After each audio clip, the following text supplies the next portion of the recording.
नमस्कार दर्शकों, आज हम आपको लेकर चलेंगे लगभग 300 वर्ष पुराने उन ऐतिहासिक रहस्यों की ओर जिनका रहस्य उद्घाटन संत रामपाल जी महाराज ने ठोस साक्ष्यों के साथ किया है। ये सिर्फ बीते समय की घटनाएं नहीं, बल्कि पूर्ण परमात्मा और उनके अवतार से जुड़ी वो सच्चाई है जिसे जानकर आप स्वयं निर्णय लेंगे कि वास्तव में पूर्ण परमात्मा कौन है। ये कोई साधारण घटना नहीं, बल्कि एक सनातन सत्य है, एक ऐसे दिव्य संत की गाथा जिन्हें स्वयं परमेश्वर कबीर जी ने सशरीर दर्शन दिए और सतलोक की अलौकिक यात्रा करवाई। यह सत्य कथा है उस महान संत की जिन्होंने अपने अद्वितीय ज्ञान से हरियाणा की पावन धरती को धन्य कर दिया, संत गरीबदास जी महाराज। एक रहस्य से भरी अद्भुत गाथा जो हर किसी को हैरान कर देगी। हरियाणा की पावन धरा पर जन्मे एक ऐसे महान संत जिनकी कथा समय के गर्भ में छिपी एक अमर विरासत है। यह कहानी है संत गरीबदास जी महाराज की, जिनका जन्म वैशाख पूर्णिमा विक्रमी संवत 1774 को अर्थात सन 1717 में झज्जर जिले के गांव छुड़ानी में हुआ। एक समृद्ध धनखड़ परिवार, पिता श्री बलराम जी और माता रानी देवी। परंतु भाग्य ने ऐसी लीला रची कि संत गरीबदास जी के जन्म से पहले ही उनके जीवन की पटकथा कुछ अलग लिखी जा चुकी थी। उनके नाना जी श्री शिवलाल सिहाग, जिनका कोई पुत्र नहीं था, ने अपने दामाद श्री बलराम जी को घर जमाई बना लिया और इसी गांव में 12 वर्षों के पश्चात इस महान आत्मा ने जन्म लिया। छुड़ानी की इस पावन भूमि पर जन्मे गरीबदास जी 1400 एकड़ की विशाल संपत्ति के इकलौते वारिस थे। उनके पिताजी लगभग 150 गौवें रखते थे। उनको चराने के लिए अपने पुत्र गरीबदास जी के साथ अन्य कई ग्वाले रख रखे थे। बात उस समय की है जब बालक गरीबदास जी की आयु मात्र 10 वर्ष थी। वे प्रतिदिन अन्य ग्वालों के साथ गायें चराने जाया करते थे। एक दिन कबलाना गांव की सीमा से सटे नला नामक खेत में सुबह के 10 बजे जांडी के पेड़ के नीचे सभी ग्वाले भोजन कर रहे थे। ओए बूरे, तेरा प्याज तो बढ़िया चमके से, जरा एक टुकड़ा मेरे ताई में घुमा दे। ले भाई, आज तो 4 प्याज लेकर आ रहा हूँ, खूब स्वाद लेकर खा। अरे छाछ भी ले ले, ना पीवगा तो पेट भूखा रह जाएगा। अरे गरीबू, तू भी खा ले रे, ले यहाँ भी खा ले। तभी अचानक एक दिव्य प्रकाश प्रकट होता है। सत्य पुरुष कबीर साहिब जी जिंदा महात्मा के रूप में सतलोक से अवतरित होते हैं और कबलाना से छुड़ानी की ओर बढ़ते हैं। जब वे ग्वालों के पास पहुंचते हैं तो ग्वाले आश्चर्यचकित होकर उन्हें देखते हैं। बाबा जी आदेश। राम राम बाबा जी। राम राम भाई। राम राम। बाबा जी खाना खा लो। खाना तो मैं अपने गांव से खाकर आया हूँ। बाबा जी, आपका गांव कौन सा है? मेरा डेरा सतलोक में है, जो यहाँ से 16 शंख कोस दूर है। महाराज जी, रोटी ना खाओगे पर दूध ते पीना ही पड़ेगा। आम बिना खाए पिए अतिथि न जान नहीं दिया करते महाराज जी। चलो दूध पिला दो, पर सुनो, मैं सिर्फ कुंवारी गाय का दूध पीता हूँ। जो बड़ी आयु के ग्वाले थे उन्होंने कहा, बाबा जी, आप तो मजाक कर रहे हो। असल में आप जी के दूध पीने की नीयत कौन लागती है? हमारी गाय भी कदे दूध दिया करे। मैं कुंवारी गाय का दूध ही पीऊंगा। बालक गरीबदास जी ने एक नन्ही बछिया मात्र 1.5 वर्ष की धीरे धीरे बढ़ते कदमों से जिंदा बाबा के समक्ष लाकर खड़ी कर दी। देखो महाराज जी, इसकी बच्चा तो है ही नहीं, दूध कैसे देगी? कोई एक पात्र लाओ जिसमें दूध निकालेंगे, ये दूध देगी भाई। वहाँ एक मिट्टी का पात्र रखा था, वही जिसे ग्वाले जल और लस्सी पीने के लिए साथ लाते थे। उसे अच्छे से साफ करके एक और रख दिया गया था। महाराज जी, ये रखा हुआ पात्र, इसे एक बार और अच्छी तरह से साफ कर दो। इस पात्र को बछिया के नीचे रखो। 10 वर्षीय बालक गरीबदास जी बछिया के नीचे बैठ गए और मुस्कुराते हुए बोले, देखें बाबा जी किस तरह दूध निकालते हैं। परमात्मा ने बछिया की कमर पर अपना आशीर्वाद भरा हाथ रखा और अगले ही क्षण एक चमत्कार हुआ। बछिया के स्तन लंबे लंबे हो गए और बिना किसी स्पर्श के दूध की धारा स्वतः बहने लगी। दूध की धाराएं अविरल बहती रही जब तक कि मिट्टी का पात्र लबालब भर नहीं गया, और जैसे ही पात्र लबालब हुआ दूध का प्रवाह एकदम थम गया। बाबा जी बड़ी शक्ति वाले हैं। लो महाराज जी पी लो, ये तो आप ही का करिश्मा है। सबसे पहले जिंदा बाबा ने उस दूध का पान किया और फिर उन्होंने शेष दूध अन्य ग्वालों को पीने के लिए कहा। लो बच्चों पी लो, ये दूध यहाँ का नहीं है, मेरे डेरे सतलोक से आया है। अमृत है ये, पी लो इसे। जो बड़े उम्र के ग्वाले थे, जो खुद को सबसे समझदार मानते थे, वे आश्चर्यचकित होकर एक दूसरे की ओर देखने लगे और फिर संदेह भरे स्वर में कहने लगे, आमना पीवे और जादू जंत्र का दूध। हर कवारे गांव का पाप लागेगा मारे। और ऊपर तो इतना ही झूठा कर दिया कि वेरा तो कौन सी जात का से। यह कहकर जिस जांडी के वृक्ष के नीचे बैठे थे वहाँ से चले गए। दूर जाकर किसी वृक्ष के नीचे बैठ गए। हे बाबा जी, आपका झूठा दूध तो अमृत है, मुझे दीजिए। कुछ दूध बालक गरीबदास जी ने पिया। फिर परमेश्वर जिंदावेशधारी ने उन्हें ज्ञानोपदेश दिया और तत्व ज्ञान समझाया। जहाँ मेरा डेरा है वहाँ दूध की नदियाँ बहती हैं, घी के विशाल सरोवर हैं, वहाँ काजू किशमिश सेब संतरे के सदाबहार वृक्ष लहलहा रहे हैं, वहाँ कोई कमी नहीं, कोई अभाव नहीं। भगवान, क्या मैं उस लोक को देख सकता हूँ? नहीं, ऐसे नहीं देख सकते। पहले तुम्हें नाम दीक्षा लेनी होगी, मेरा शिष्य बनना होगा, तभी तुम वहाँ प्रवेश कर सकते हो। तब संत गरीबदास जी को परमात्मा ने प्रथम नाम उपदेश दिया। बेटा, अब तुझे सतलोक ले चलता हूँ, वहाँ जहाँ मेरा वास्तविक डेरा है। परमेश्वर ने बालक गरीबदास जी की आत्मा को उनके शरीर से अलग किया और उन्हें ऊपर के रूहानी मंडलों की सैर कराई। उन्होंने एक एक ब्रह्मांड के रहस्यों से पर्दा उठाया, सर्व लोकों के नजारे दिखाए, श्री ब्रह्मा, श्री विष्णु और शिव जी से मिलवाया। उन्होंने धर्मराज का लोक भी दिखाया, जहाँ वह आत्माओं का न्याय करता है। इसके बाद परमेश्वर ने उन्हें ब्रह्मलोक और श्री दुर्गा जी के लोकों को भी दिखाया। फिर परमेश्वर उन्हें अपने साथ लेकर तपतशिला वाले स्थान पर गए, एक भयावह स्थान जहाँ 1 लाख मानव शरीरधारी प्राणियों को भूनकर खाया जाता है। फिर काल के 21 ब्रह्मांडों का रहस्य उजागर हुआ।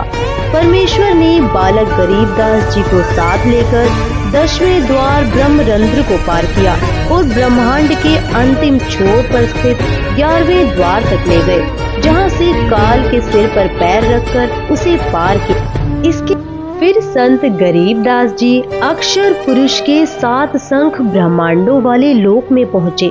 पहले उसके केवल 2 हाथ थे, लेकिन जैसे ही परमेश्वर के तेज के समीप पहुँचे, वह 10 सहस्त्र हाथों में परिवर्तित हो गया, मानो कोई मयूर अपने पंख फैला रहा हो।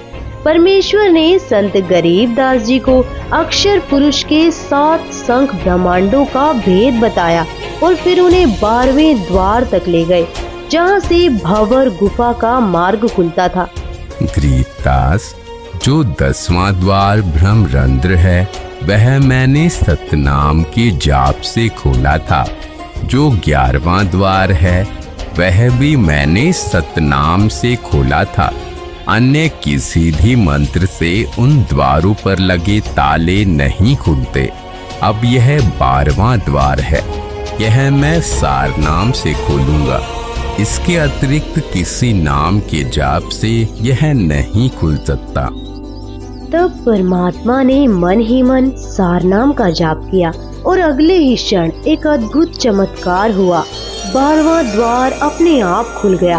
परमेश्वर जिंदा स्वरूप में संत गरीबदास जी की आत्मा के साथ भंवर गुफा में प्रविष्ट हुए। क्षण भर में वे सतलोक पहुँचे। वह अनंत प्रकाश का लोक जहाँ सब कुछ अकल्पनीय था। वहाँ एक विशाल श्वेत गुंबद के सामने वे खड़े हो गए। उसके मध्य में स्थित सिंहासन पर तेजोमय श्वेत नर रूप में स्वयं परम अक्षर ब्रह्म विराजमान थे। उनका तेजोमय स्वरूप इतना प्रखर था कि उनके केवल एक रोम से ही करोड़ों सूर्यों और चंद्रमाओं से अधिक प्रकाश प्रकट हो रहा था। सोचो, यदि केवल एक रोम इतना प्रज्वलित था तो उनके संपूर्ण शरीर की आभा कैसी होगी। सतलोक स्वयं हीरे की भांति प्रकाशमान हो रहा था, परंतु यह विहंगम दृश्य केवल दिव्य दृष्टि से ही देखा जा सकता है, चरम दृष्टि से नहीं। फिर जिंदा बाबा बालक गरीबदास जी को लेकर परमात्मा के सिंहासन के समीप पहुँचे। उन्होंने वहाँ रखा चवर उठाया और उस पावन तख्त पर विराजमान परमात्मा पर डुलाने लगे। ये है परमात्मा, क्योंकि बाबा जी तो परमात्मा के सेवक हैं। उसी क्षण तेजोमय स्वरूप वाला प्रभु सिंहासन से उठ खड़ा हुआ और जिंदा बाबा के हाथ से चवर ले लिया। फिर उसने जिंदा बाबा को सिंहासन पर बैठने का संकेत दिया। जिंदा वेशधारी प्रभु असंख्य ब्रह्मांडों के स्वामी के रूप में सिंहासन पर विराजमान हो गए। तभी पहले वाले प्रभु स्वयं जिंदा बाबा पर चवर डुलाने लगे। यह दृश्य देख संत गरीबदास जी विचार कर ही रहे थे, इनमें परमेश्वर कौन हो सकता है। तभी अचानक तेजोमय शरीर वाला प्रभु जिंदा बाबा के स्वरूप में समा गया। दोनों एक हो गए। उसी क्षण जिंदा बाबा के शरीर से वही दिव्य प्रकाश प्रकट हुआ जो पूर्व में सिंहासन पर विराजमान सतपुरुष जी का था। संपूर्ण सतलोक उस अद्भुत प्रकाश से आलोकित हो उठा। हे गरीबदास, मैं असंख्य ब्रह्मांडों का स्वामी हूँ। मैंने ही सर्व ब्रह्मांडों की रचना की है। सर्व आत्माओं को वचन से मैंने ही रचा है। 5 तत्व तथा सर्व पदार्थ भी मैंने ही रचे हैं। क्षर पुरुष तथा अक्षर पुरुष व उनके लोकों को भी मैंने उत्पन्न किया है। मैं 120 वर्ष तक पृथ्वी पर कबीर नाम से जुलाहे की भूमिका करके आया था। इस प्रकार स्वयं कबीर परमात्मा ने संत गरीबदास जी को अपनी अनंत लीलाओं का साक्षात्कार कराया और उनके समक्ष तत्व ज्ञान के गूढ़ रहस्यों को प्रकट किया। हे परवरदिगार, यह अनमोल ज्ञान मुझे कैसे याद रहेगा। मैंने तेरा ज्ञान योग खोल दिया है गरीबदास। अध्यात्म ज्ञान तेरे अंतःकरण में डाल दिया है। अब आप असंख्य युगों के पहले से लेकर वर्तमान तथा भविष्य का ज्ञान भी याद रखोगे। उधर पृथ्वी पर शाम के करीब 3 बजे ग्वालों को अचानक ध्यान आया, गरीबू कहाँ है, अब तक नहीं लौटा। तब एक पाली उन्हें लाने गया। दूर से नजर दौड़ाई और ऊंची आवाज में पुकारा, अरे गरीबू आजा भाई, तेरी बारी आ गई है, काहे घेर ले।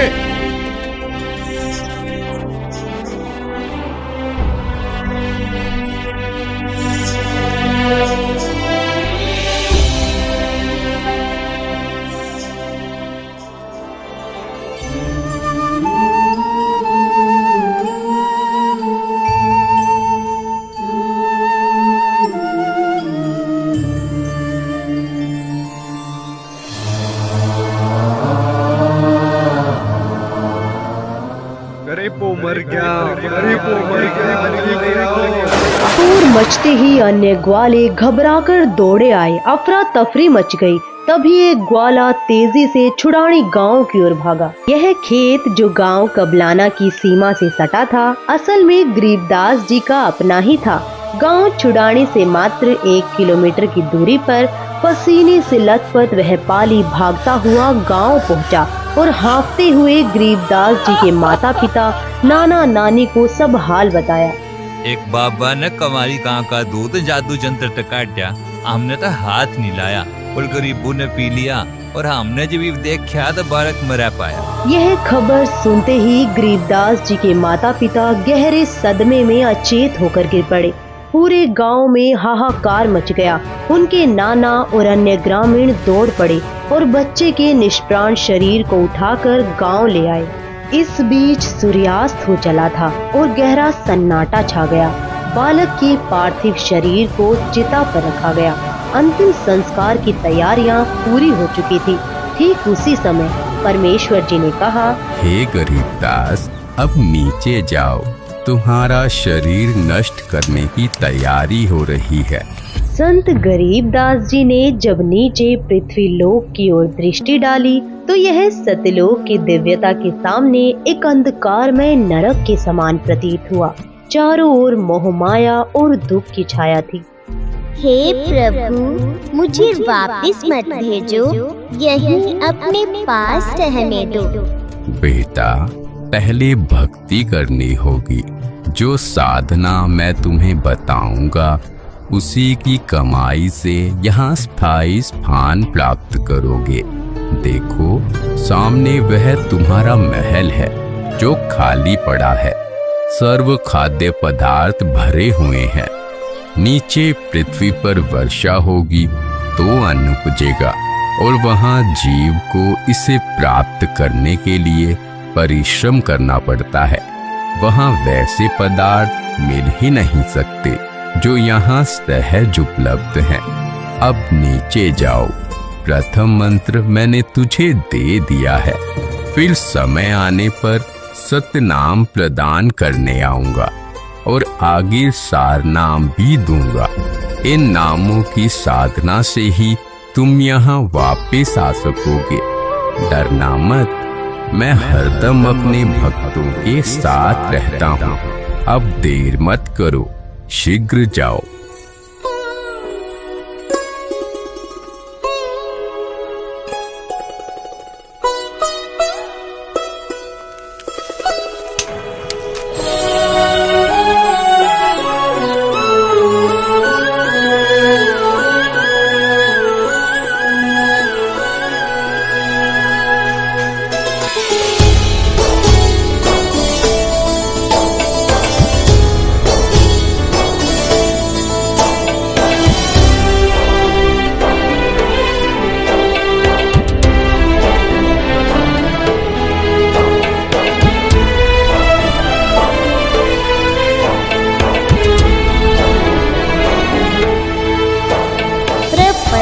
वह प्रलोक है जहाँ अदली सतगुरु सार भक्ति हेत से उतरे पाया हम दीदार।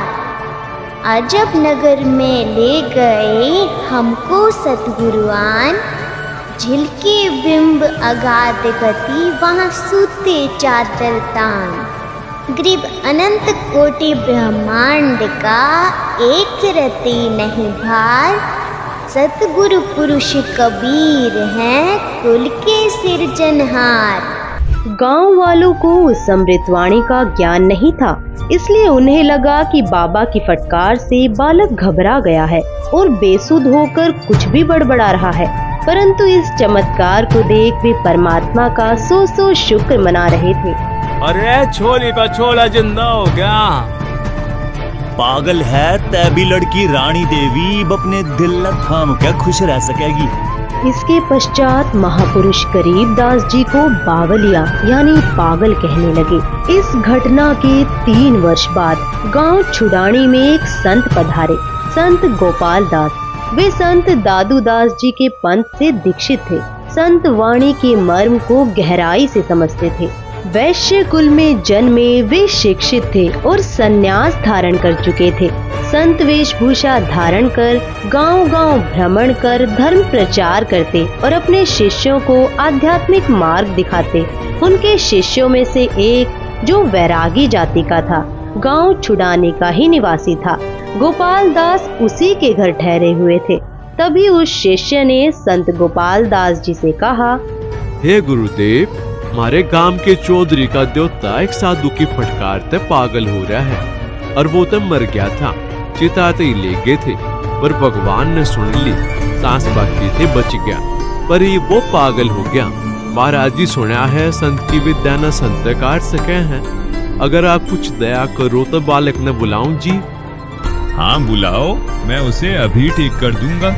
उस व्यक्ति ने सीधे चौधरी साहब यानी संत गरीबदास जी के नाना जी के पास जाकर कहा, शिवलाल जी, हमारे पास एक बड़े पहुंचे हुए महात्मा आ रहे हैं। वो कह रहे हैं बालक लाकर दिखाओ, मैं उसने ठीक कर दूंगा। 5-7 बुजुर्गों ने गरीबदास जी को साथ लिया और वहाँ लाकर खड़ा कर दिया। बेटा, तुझे वो कौन सा बाबा मिला था जिसने तेरा जीवन तबाह कर दिया, जिसने तुझे बर्बाद कर दिया? हे महात्मा जी, जिनसे मैं मिला उन्होंने मुझे बर्बाद नहीं किया बल्कि मेरा जीवन संवार दिया। उन्होंने मेरा उद्धार कर दिया। वो कोई साधारण बाबा नहीं, वो तो पूर्ण परमात्मा है। हम सुल्तान ने नानक तारे दादू को उपदेश दिया, जाति जुलाहा भेद न पाया, काशी माहे कबीर हुआ। ग्रीब अनंत कोटि ब्रह्मांड का एक रति नहीं भार, सतगुरु पुरुष कबीर है कुल के सिरजनहार। ग्रीब सब पदवी के मूल है, सकल सिद्धि है तीर। दास गरीब सतपुरुष बजो, अवगत कला कबीर। ग्रीब अजब नगर में ले गए हमको सतगुरु आन, झिलके बिंब अगाध गति, सूते चादर तान। ग्रीब शब्द स्वरूपी उतरे, सतगुरु सत कबीर। दास गरीब दयाल है, डिगे बधाए धीर।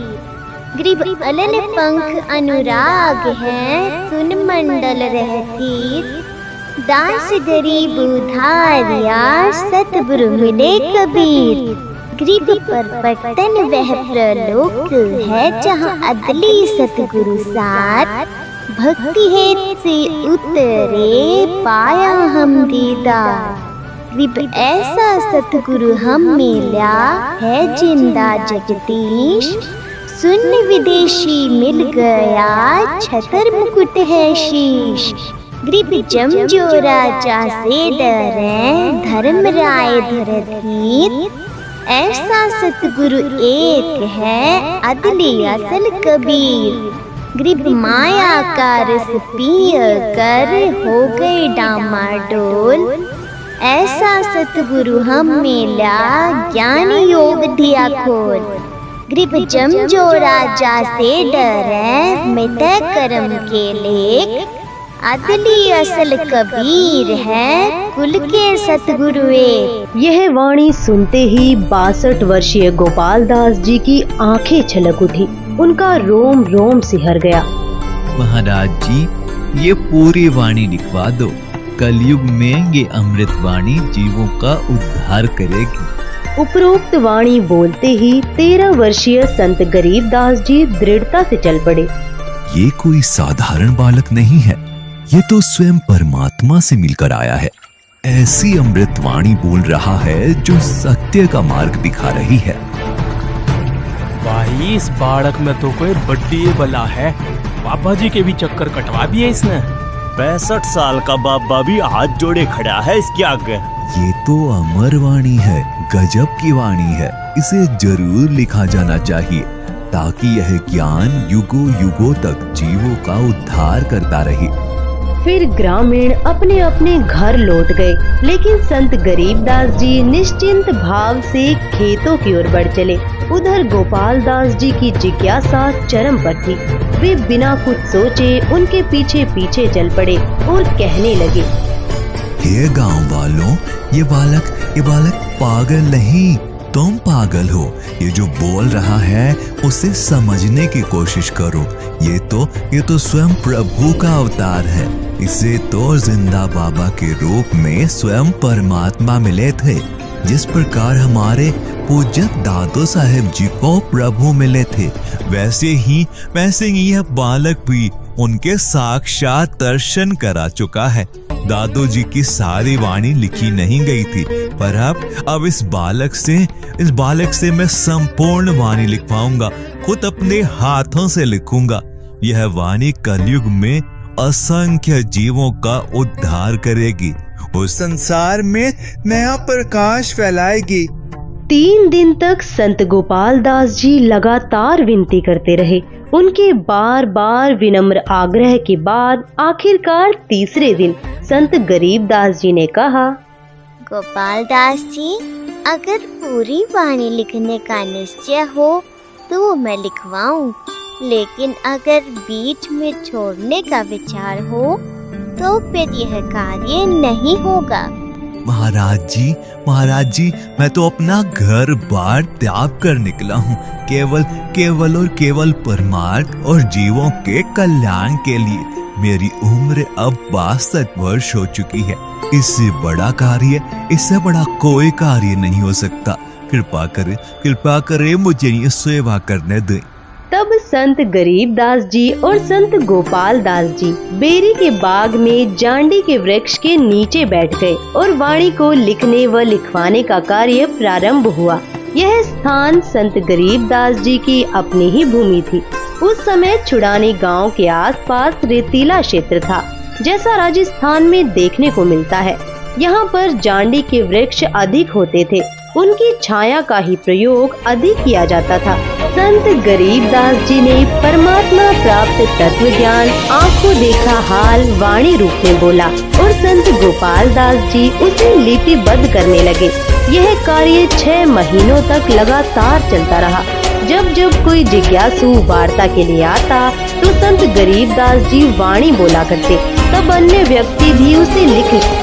संत गरीब दास जी ने परमात्मा प्राप्त तत्व ज्ञान आंखों देखा हाल वाणी रूप में बोला और संत गोपाल दास जी उसे लिपिबद्ध करने। दर्शकों, इसे ही आज हम अमर ग्रंथ साहिब के नाम से जानते हैं, जिसका 3 दिवसीय अखंड पाठ आज भी संत रामपाल जी महाराज जी के सानिध्य में किया जाता है। तथा अभी आपने जो संत गरीबदास जी महाराज जी को कबीर परमात्मा के जिंदा महात्मा के रूप में मिलने की जो AI वीडियो देखी, वह संत रामपाल जी महाराज के सत्संगों का अंश मात्र है। अतः आपसे निवेदन है कि संत गरीबदास जी महाराज जी की संपूर्ण कथा को जानने के लिए संत रामपाल जी महाराज YouTube चैनल पर अवश्य देखिए संत रामपाल जी महाराज के मंगल प्रवचन। दर्शकों, अभी आपने 300 वर्ष पूर्व हुई जिंदा महात्मा के रूप में कबीर परमेश्वर द्वारा 10 वर्षीय संत गरीबदास जी के साथ की गई लीला का विवरण देखा। दर्शकों, ठीक इसी प्रकार वही लीला आज वर्तमान में संत रामपाल जी महाराज जी द्वारा अनेकों भक्तों के साथ हो रही है। देखिए, एक छोटे बच्चे का अनुभव तथा अन्य और भी भक्तों का जो संत गरीबदास जी की तरह संत रामपाल जी महाराज जी के साथ ऊपर के लोकों का भ्रमण करके तथा सतलोक घूमकर आया और आंखों देखा भगवान का वृतांत बताया। आइए देखते हैं जो आपको परमात्मा की मौजूदगी और सतलोक स्थायी स्थान होने का एहसास कराएगा। नमस्कार दर्शकों, स्वागत है आपका हमारे YouTube चैनल में। दोस्तों आज हमारे साथ जुड़ चुके हैं एक संत रामपाल जी के महाराज जी के भगत। तो इनसे आइए जानते हैं क्या आखिर इनके संत रामपाल जी महाराज जी से नाम दीक्षा लेने से इनको क्या क्या लाभ मिले। क्या नाम है बाबू आपका? देवांश कौशिक। तो आप क्या संत रामपाल जी महाराज जी से नाम दीक्षा लिए? हाँ, मैंने संत रामपाल जी महाराज से 3 साल की उम्र में नाम दीक्षा ली। आखिर संत रामपाल जी महाराज जी से नाम दीक्षा लेने से आपको क्या क्या लाभ मिले? मुझे एक बार काल गुरुजी का रूप बना के आ गया। मैं सो रहा था, एकदम से मेरी नींद जग गई और आपके गुरुजी क्या आपको दर्शन दिए हैं? हाँ, मुझे बहुत बार दर्शन दिए हैं। परमात्मा ने 4 बार दर्शन दिए हैं कम से कम। एक बार काल गुरुजी का रूप बना के आ गया तो मैंने देखा कि ये तो गुरुजी है। मैं सोचा कि गुरुजी है, पर वो काल था। तो काल जो था वो गुरुजी के रूप में बोला कि बेटा आज तुझे सतलोक दिखा के लाता हूँ, चल। तो मैंने कहा ठीक है गुरुजी। मैं समझ नहीं पाया। क्या आप सपना देख रहे थे या हकीकत है? वो सर ये हकीकत है, मुझे गुरुजी सच्ची में लेके गए हैं। तो काल वहाँ ले गया, फिर मैंने गुरुजी को मंत्र शुरू कर दिया कि ये तो तपस्शिला पे ले आया। उसने हंसने लगा कि ये तपस्शिला पे आ गया। तभी गुरुजी प्रकट हो गए और बोले जैसे बड़ा सांप छोटे सांप को सब जाता है ना सर, ऐसे बोले तूने मेरे हाथ को छेड़ कैसे दिया, हाथ भी कैसे लगा दिया।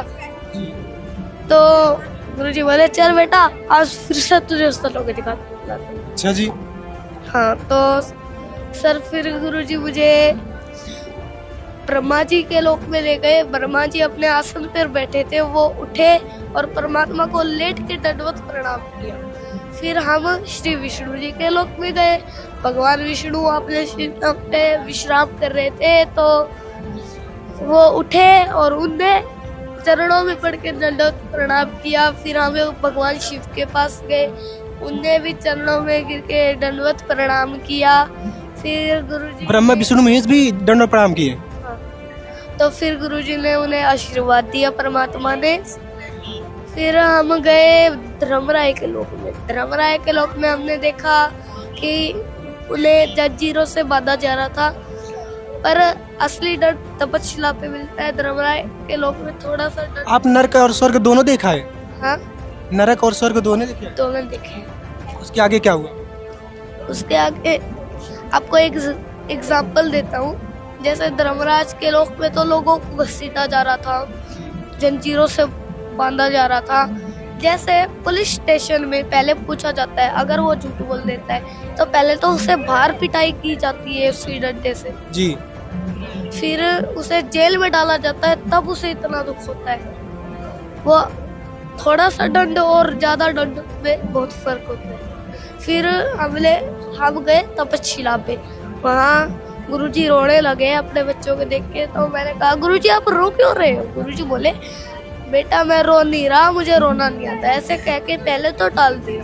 फिर मैंने कहा गुरुजी सच बताओ परमात्मा आप रो क्यों रहे हो, मुझे आपका दुख देखा नहीं जा रहा। तो गुरुजी बोले देख बेटा ये सामने कितनी आत्माएं तड़प रही है, इसलिए मैं रो रहा हूँ। फिर हम काल के पास गए। काल से मुझे डर लगने लगा। जितना हमारा मान लो सन है उतना इसके सींग और नाखून थे।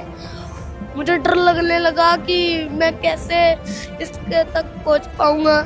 तो गुरुजी बोले बेटा मैं तेरे साथ हूँ, तू डरने की तुझे कोई जरूरत नहीं है। फिर हम दोनों ने गुरुजी और मैंने हाथ पकड़ा, मंत्र शुरू किए और काल का सिर ऐसे नीचे झुक गया। जैसे छोटा सांप नीचे झुका देता है बड़े सांप के, ऐसे ही उसका सिर नीचे झुक गया और हम पैर रखकर अक्षर पुरुष के लोक को पार कर सतलोक में पहुंचे। वहाँ मैंने देखा कि सतलोक में आपने क्या क्या देखा? वहाँ मैंने देखा कि सदाबहार वृक्ष थे। मैंने एक सेब तोड़ के वहाँ ही खा लिया, तो एक घंटे में खत्म हुआ वो। कलयुग में उसे एक घंटा ही माना जाता है। यहाँ तो काल का लोक है, वहाँ टाइम कोई नहीं होता, कुछ नहीं होता टाइम। वहाँ आत्माएं रहती है, सफेद कपड़ों में आत्माएं थी। मैं खाता रहा, खत्म ही नहीं हुआ। फिर गुरुजी बोले बेटा वो खत्म नहीं हुआ? नहीं। और सबसे अमेजिंग बात तो ये है कि जब मैंने तोड़ा था तुरंत दूसरा लग गया, प्रकट हो गया। दोस्तों बहुत बड़ी बात है। इस भाई को संत रामपाल जी महाराज इनके गुरुजी इनको सतलोक लेकर गए। आइए आगे देखते हैं और क्या क्या लाभ हुए इनको, और क्या क्या दिखाए वहाँ पर सतलोक में इनको। फिर गुरुजी बोले बेटा अभी आपको और भूख लगी होगी और कुछ खा ले। तो मैंने कहा गुरुजी मुझे नाना नाम के लड्डू जलेबी और खीर खानी। गुरुजी ने दोनों हाथ किए, एक हाथ में कटोरी में लड्डू जलेबी आए नाना नाम के और एक में खीर आई। गुरुजी ने फिर अपने हाथों से मुझे दोनों चीज खिलाई। फिर मैंने उन्हें प्रणाम किया। फिर हम परमात्मा के पास गए, वहाँ मैंने परमात्मा की चरण सेवा की। फिर गुरुजी बोले बेटा आप तू नीचे जा। तो मैंने कहा ठीक है परमात्मा, आप वैसे मुझे मत भेजो परमात्मा, मेरा मन नहीं लग रहा, पर मजबूरी बन रही है परमात्मा। गुरुजी बोले बेटा तेरी इतनी सी भक्ति रह रही है, उसे करके तू वापिस आ जाइए सतलोक में, तुझे फिर कोई भी नहीं रोकने वाला। अगर रोकेगा तो देख लो किसकी हिम्मत है, काल की भी नहीं होगी। अगर काल कुछ करेगा तेरे साथ तो तू मंत्र जाप कर ले।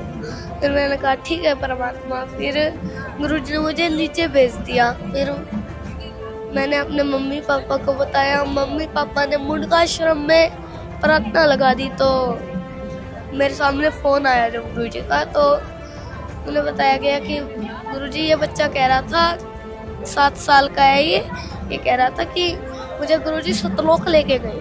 तो गुरुजी ने कहा इसे तो मैं सब कुछ दिखा लाया, और बेटा मैं तेरे साथ हूँ, अब की बार मैं तुझे आशीर्वाद देता हूँ, तू बहुत अच्छे से भक्ति कर।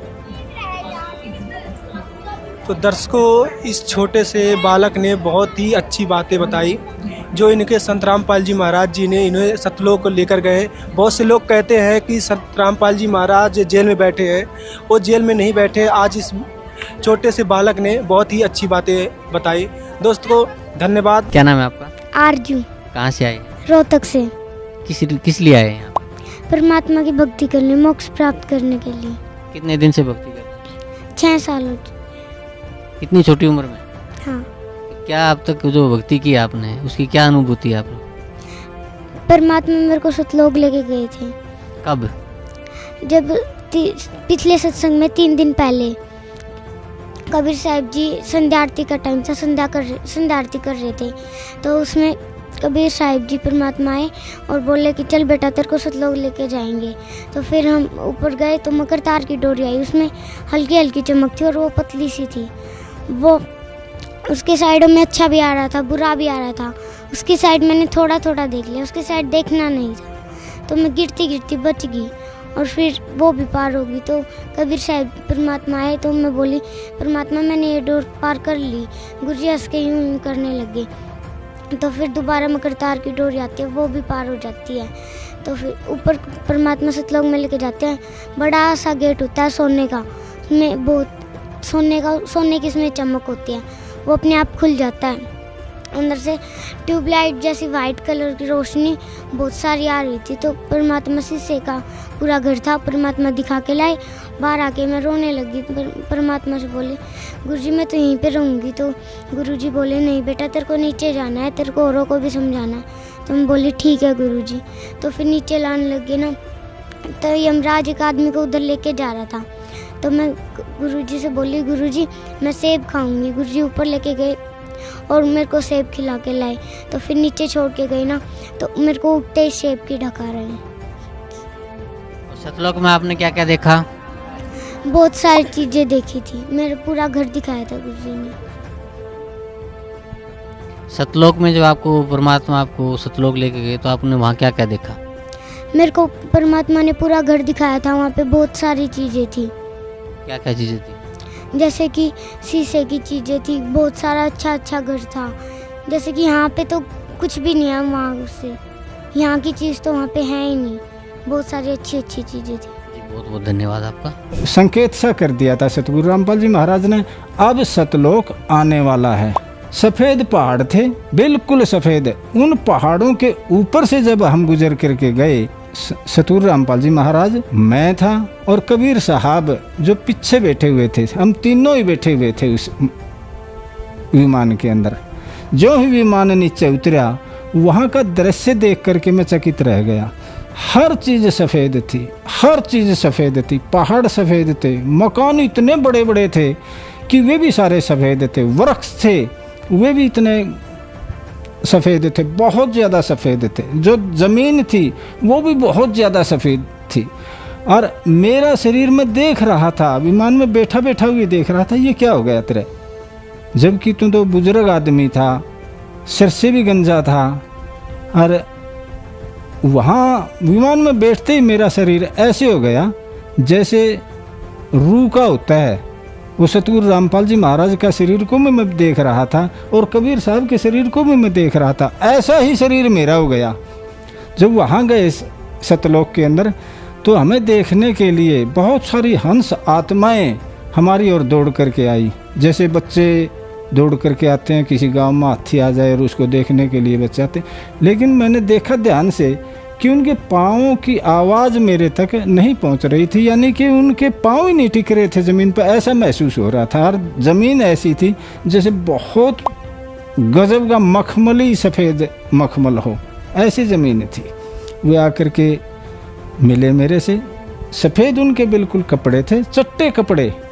महिलाएं भी थी, वो महिलाएं एक तरफ हो गई और जेंट्स एक तरफ थे। मेरे भी वही कपड़े थे। उनकी हाइट जो है ना 20-25 फुट लंबी थी, मेरी हाइट भी इतनी थी। और सतगुरु रामपाल जी महाराज और कबीर साहब उस विमान में बैठे हुए मुझे देख रहे थे।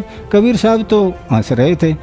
और जब उन भगत आत्माओं ने मेरे से बात की तो वो कहने लगे, आगे भाई साहब, आगे भाई साहब, बहुत दिनों के बाद आए हो, इतने दिन लगा दिए, आगे भगत जी, ऐसे बोल रहे थे। और वो सतगुरु रामपाल जी महाराज कह रहे थे ये परमानेंट नहीं आया है, अभी इसका जो संदेह था उसका निवारण करने के लिए मैं इसे सतलोक दिखाने के लिए आया हूँ।